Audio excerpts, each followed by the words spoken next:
Nima bo'ldi, tinchlikmi? Kim xafa qildi? Siz. Men senga gapirganim yo'q-ku. Nega doim bobomni jerkib gapirasiz? Kattalarning ishiga aralashmagin. Ular sizni deb yig'lab o'tiribdilar. Maylimi? Sen kichkina jivosan. Endi kelib sen ishlahamni bo'z. Unda siz ham bobomni xafa qilmang. Menga aql o'rgatyapsanmi sen? A? Dadam bobomni hurmat qilmayotganingizni bilsa bormi? Nima bo'ladi?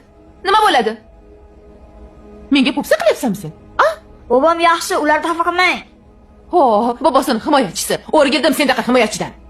Ertalab bobong dadang bilan meni urishtirgandan xabaring bormi? Endi sen yetmayapsan. O'zimni bolam menga qarshi chiqsa tavba qildim. Men bobomning himoyachisiman.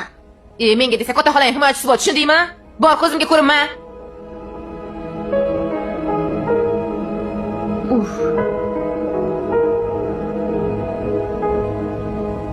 Asabimni buzadi-ya. Ishtahani ham buzdi.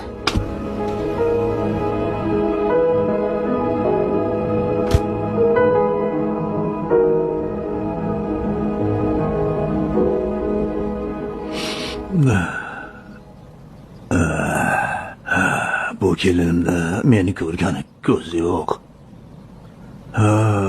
Unga foydam tegmaydi-da.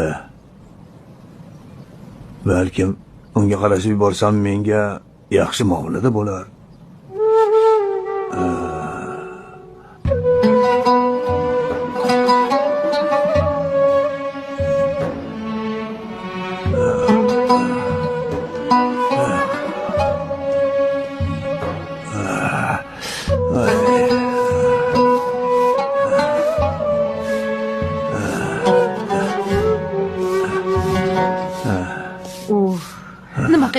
Nima qilyapsiz? Hamma yoqni changitib, biroz supurdidimi sizga?